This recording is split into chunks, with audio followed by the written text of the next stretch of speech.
Amen po. So magandang hapon sa ating lahat dito po sa Rema Pills. Ngayon po ay Bible study po natin ngayon sa dito po sa Rema Pills every 4 o'clock po in the afternoon. Ang topic po natin ngayong week na ito ay patungkol po sa behavior that push the Holy Spirit away. Sabi niya, 5 behaviors that push the Holy Spirit away. Ano ba yung mga pag-uugali natin na makapagtutulak po sa Holy Spirit palayo sa atin?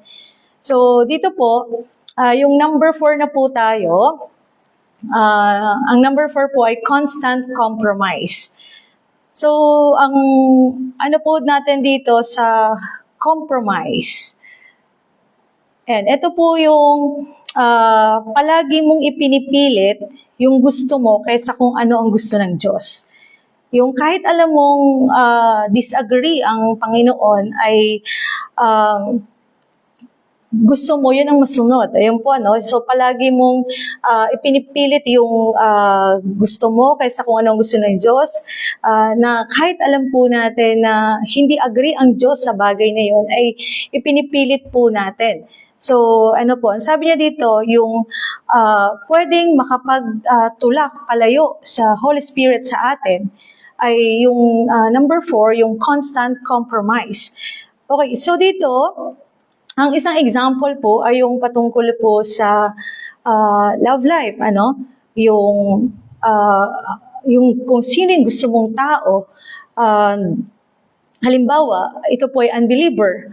Kung patuloy ka na ipipilit mo ito, na yung unbeliever na gusto mong tao ay kayo ang magkatuluyan, ay lalayuan ka ng Holy Spirit. Itutulak mo palayo ang suporta ng Holy Spirit sa atin or Espiritu ng Diyos para ikaw ay gabayan, bigyan ng direksyon sa atin po. Ano? Kasi hindi naman lahat ng gusto natin ay maaring tama.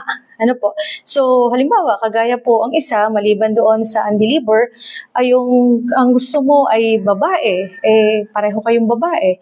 So, cannot be po. So, hindi yun biblical.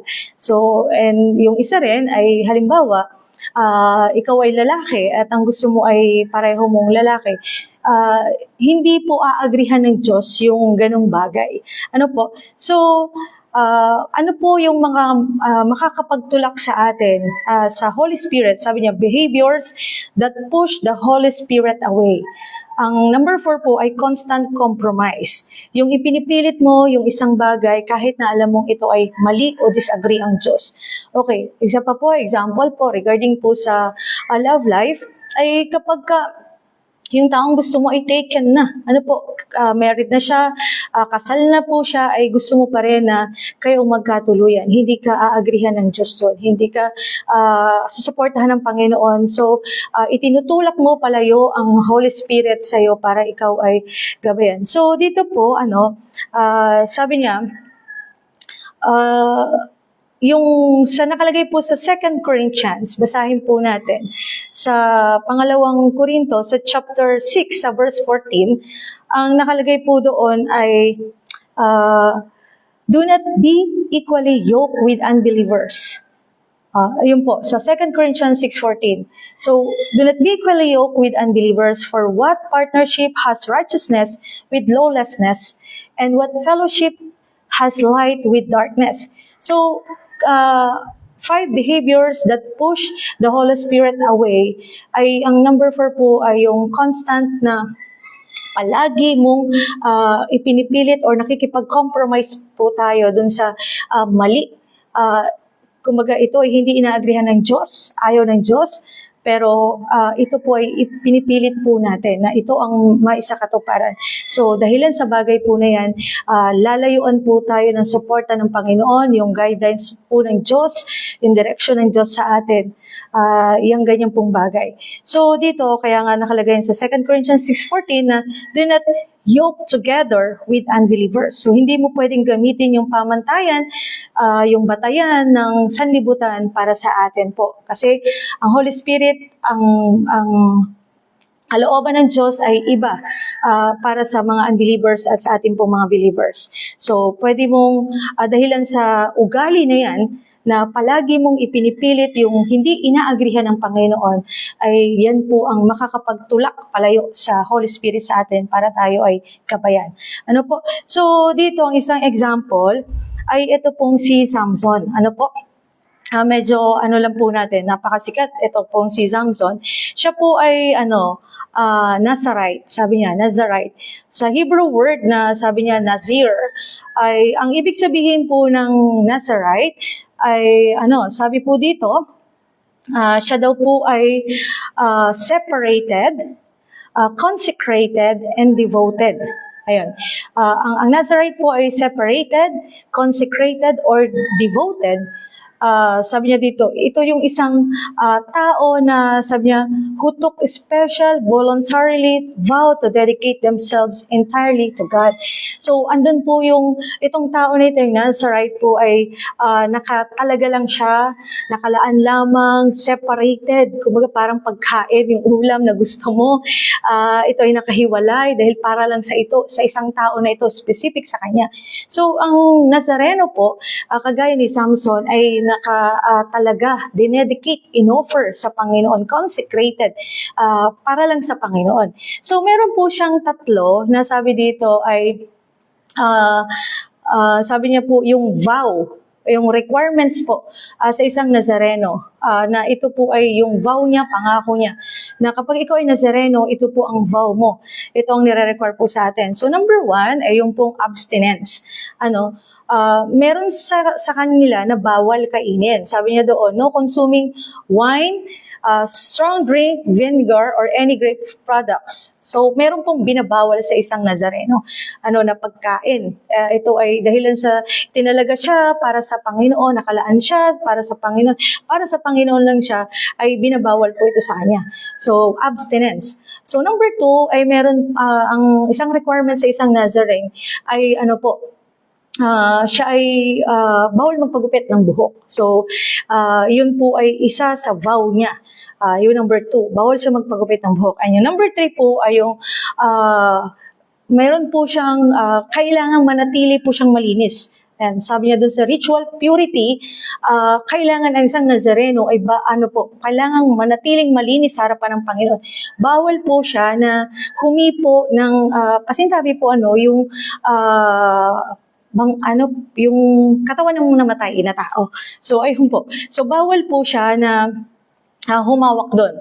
Ngayon po, ito, dito po, si Samson, siya po ay isang Nazareno. Ngayon, pero ang nangyari, dito si Samson ay dumating po ang time na yung kanyang buhok ay pinayagan niya na gupitan nung babae na ang pangalan ay Delilah, na yung babae na yun ay inutusan ng kanyang mga kaaway na alamin kung saan kumukuha ng lakas itong si Samson. Kasi kahit anong gawin nila dito kay Samson, hindi nila natatalo. Igapos nila, anong gawin nila, sobrang lakas po ni Samson. Lagi siyang nagtatagumpay. Ayun. So, hindi siya matalo-talo ng mga kalaban niya. Ngayon, inalam ng mga kalaban niya kung paano siya matatalo. And dito po, dahilan sa nakipag-compromise. Ito pong si Samson, nakipag-compromise po siya dito sa babaeng ang pangalan ay Delilah, na dumating ang time na siya po ay napagod, kakalihim kung ano yung sikreto niya, bakit siya ay nagiging malakas. Ay sinabi niya dun sa babae na kapag ginupit ang kanyang buhok, ay siya po ay manghihina kasi meron po siyang vow, meron siyang pangako. Being a Nazarene, ay meron po siyang pangako na hindi yun ang nire-require sa kanya na hindi pagugupitan ng buhok niya. So since birth, hindi po yun na nagupitan, ninadapuan ng gunting, sabi nga dito po sa Bible. So dahilan po doon, nung pinayagan ni Samson na yung pong vow na yun ay masira, doon po dumating ang time na iniwan po siya ng Panginoon. Ayun po, so nakalagay po yun sa aklat po ng, tingnan natin dito,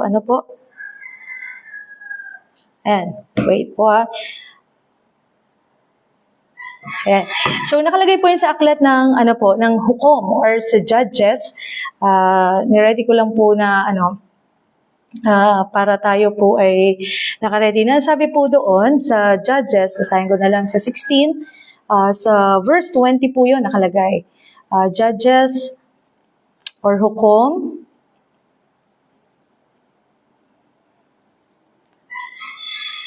Kahit nilakihan ko na, hindi ko pa rin makita, no? Ayun po.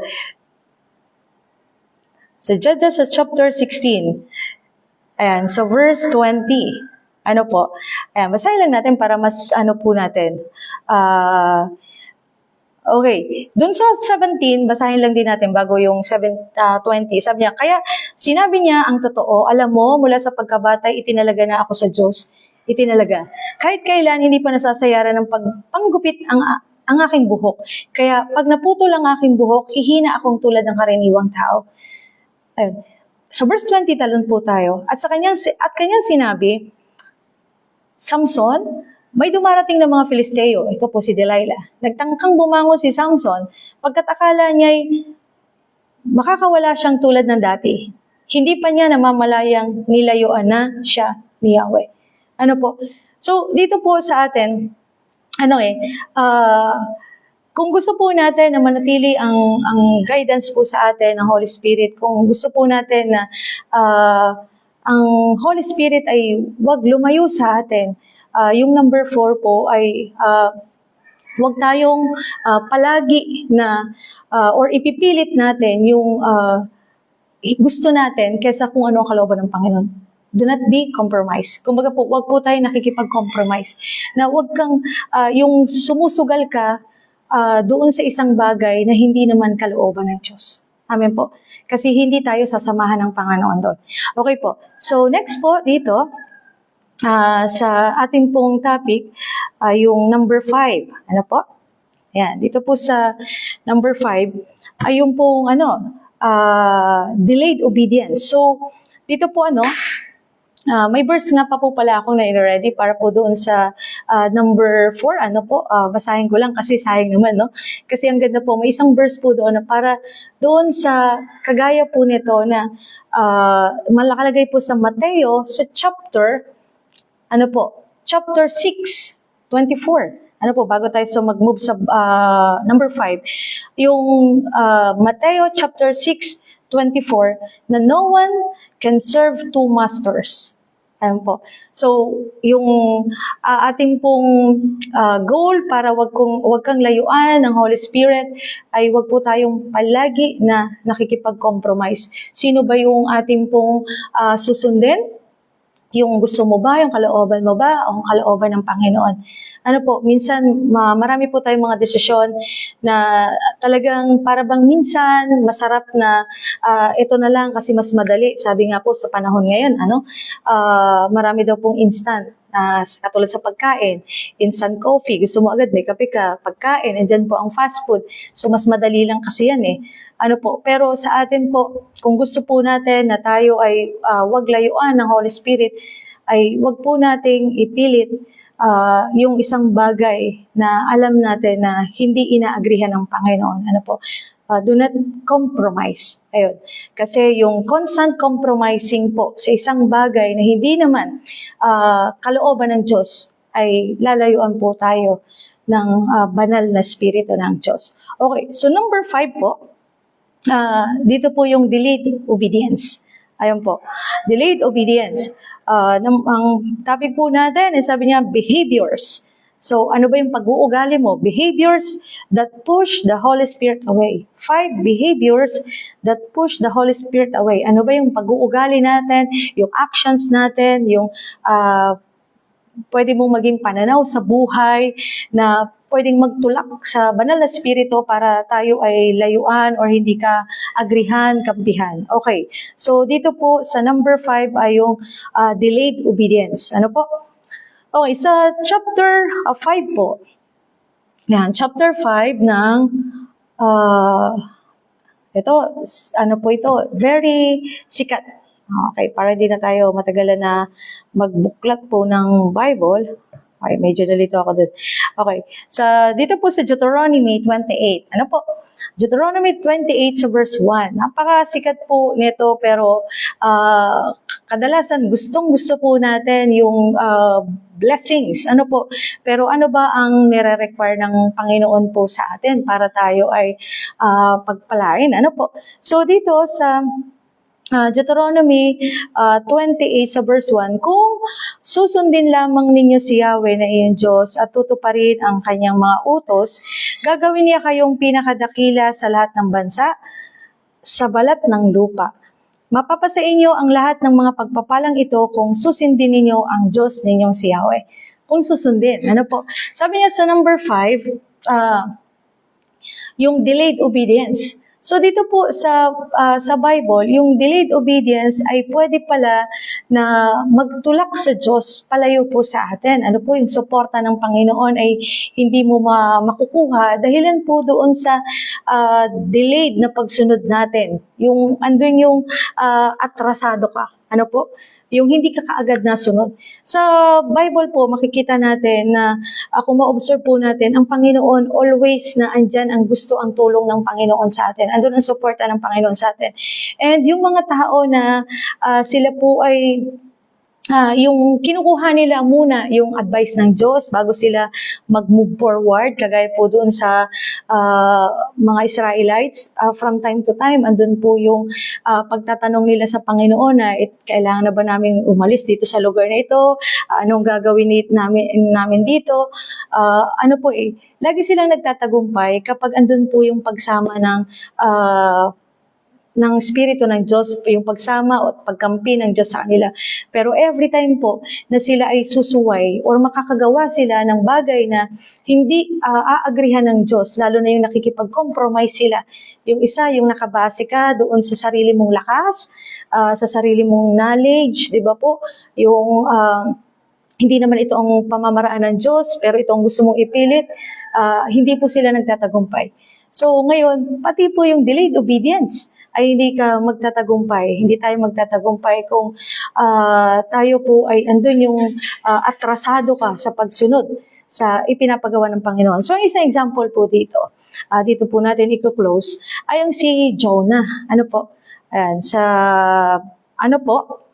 dito po sa Jonah, basahin po natin sa aklat ng Jonah. Si Prophet Jonah po, ayan, sana ang nakalagay po doon, maganda na kasi Bible study naman po ito, maganda rin na nagbubuklat po tayo ng Bible, tapos nagre-record din tayo kahit na nandito po sa Rema Pills ito, para pwede rin po nating magamit itong mga Bible study dito. Hindi lang po napakinggan natin, kundi pwede mo rin ma-share sa iba. Okay, dito po sa aklat ng Jonah, makikita po natin dito sa chapter 1 hanggang po dito sa chapter 1, verses 1 hanggang dito po sa 17, makikita po natin si Jonah na siya po ay may ipinapagawaan sa kanyang Panginoon, na pinapupunta siya sa Nineveh para doon siya mag-preach na kumbaga gusto ng Panginoon na sabihan yung mga tao na ito dun sa mali nilang gawain, na sila ay kailangan sumunod sa kalooban ng Panginoon, mag-repent sa Panginoon. Ngayon, pinapapunta dun si Jonah para siya ay magsalita, mag-preach dun sa mga tao. Pero si Jonah po ay tumanggi. At dito sa chapter 1, verses 1 to 17, sobrang pagtanggi ni Jonah. Sabi dito, nagtry siyang takasan ang Panginoon. Delayed obedience. Ang delayed obedience, sabi niya dito, ay itutulak mo palayo ang Holy Spirit sa'yo. Ano pong ginawa ni Prophet Jonah? Siya po ay tumakas sa Panginoon, nagtry siya na magpunta sa ibang lugar. Sa halip na magpunta siya doon sa Nineveh, ang ginawa niya ay nagpunta siya sa ibang lugar kasi akala niya matataguan niya ang Panginoon. Akala niya matatakasan niya ang Panginoon. Minsan sa sa atin, sa ministry, nakakatakot kasi minsan kapag sinabing ng pastor mo na, ikaw may calling ka, Diba? Ikaw ay mag-worker, ikaw ay may calling, ikaw ay magpapastor one day. Ano po di ba parang sabi nga ng isang kwento yung yung kwento ng kalabaw. Yung kalabaw na nasa gitna ng kalsada, na lahat ng mga sasakyan, nagka-traffic na, walang makapagpaalis dun sa kalabaw na nandoon sa gitna ng kalye. Hindi sila makamove. Kasi yung kalabaw talaga nasa gitna ng kalye. Anong gawin nila? Hatak-hatakin nila, takutin nila. Wala talaga. Ngayon, ano po nangyari? May isang pastor doon na nakakita sa nangyayari. Bumaba, nilapitan po yung kalabaw. At binulungan. Ang sabi niya doon sa kalabaw ay, "Kalabaw, gusto mo bang magpastor?" Ano po, sabi doon, yung kalabaw nagtatakbo. So, bigla siya umalis. So, ngayon dito, kagaya ni Jonah, ayaw niya yung pinapagawa ng Diyos sa kanya. Kasi nakikita niya siguro po na mahirap na kumbaga kontrahin mo yung mga tao na against nga sa Diyos, di ba po? Kumbaga ang hirap suwayin yung mga tao or sawayin yung mga tao na ayaw nga nila ang Diyos. Diba po? Pero dahilan sa pinapagawa sa atin ng Panginoon, ano ba yung inuutos ng Panginoon sa iyo? Minsan, ayaw mo na magpunta dun sa isang outreach, dun sa isang lugar na yan, kasi hindi yun ang comfort zone mo, or alam mong mahirap, alam mong hindi ka dun, para bang mahirap para sa'yo, or baka hindi ka pa nga makatagal. Andun yung kontra yung kaisipan mo, kalooban mo, iba't ibang dahilan, pero mga kapatid, ano ba yung mga ugali natin na pwedeng magtulak sa Holy Spirit palayo sa atin na hindi ka susuportahan? Ay yung number 5 ay delayed obedience.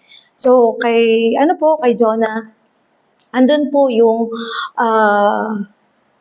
andun yung time na pati yung mga taong kasama niya doon sa barko ay nanganib po ang buhay dahilan kay Jonah sa pagsuway niya. Nalagay po sila sa alanganin dahil sa ayaw niya sumunod sa pinapagawa ng Panginoon sa kanya. So, hindi ka iingatan ng Panginoon. Hindi tayo pagpapalain ng Panginoon. Sabi ng Deuteronomy sa chapter 28, lahat ng hahawakan ng ating kamay ay pagpapalain ng Panginoon kung susunod tayo sa Kanya. All this blessing shall overtake you. Sabi niya, susundan ka. Matatanggap natin, makukuha natin. Maaaring hindi mo ngayon nararanasan pa sa ngayon, pero maging faithful po tayo. Maging matiyaga tayong hintayin, kagaya na isang magsasaka ang bunga ng ating mga itinanim. Kung ikaw ay naglilingkod sa Panginoon, manatili po tayong tapat sa Panginoon, kasi darating ang tayo makikita natin ang bunga ng mga pagpapala po ng Panginoon, yung bunga ng paglilingkod mo, matitikman natin po yung kabutihan ng Panginoon dahil sa naging matapat ka. Ayan po. So, magandang hapon po sa bawat sa atin. Manalangin po tayo. Amang Diyos, sa pangalan ni Jesus, natas ko po sa inyo ang bawat isa na naririto sa Bible Study. Inawa ang mga salita nito ay manatili sa aming puso't isipan. Mapagpaala po maging ang makakapanood pa ng video na ito. Kaya mo, O Diyos, na ang Bible Study dito sa Rema Fields everyday ay makapag-abot ng maraming mga tao. Magsilbing paalaala, gabay, corrections, and comfort sa amin na yung salita at kalakasan. Maraming salamat, Panginoon, sa banal na Espiritu mo. Purihin ka at dakilain naman sa pangalan ni Jesus. Amen. So, magandang hapon po ulit sa ating lahat. Sabi nga ni Pastor Boy, tayo po ay mag-Facebook Live Marathon dito po sa Rema Fields. At pwede din po nating i-share ang mga videos po dito sa Rema Fields para sa iba, unbeliever man or believer, kaibigan natin, pamilya po natin, para po tayo ay makatulong sa kanila rin sa kanilang mga spiritual na buhay. Kagaya ng salita ng Diyos ay pagkain po ng buhay. So magandang hapon po ulit. God bless you po.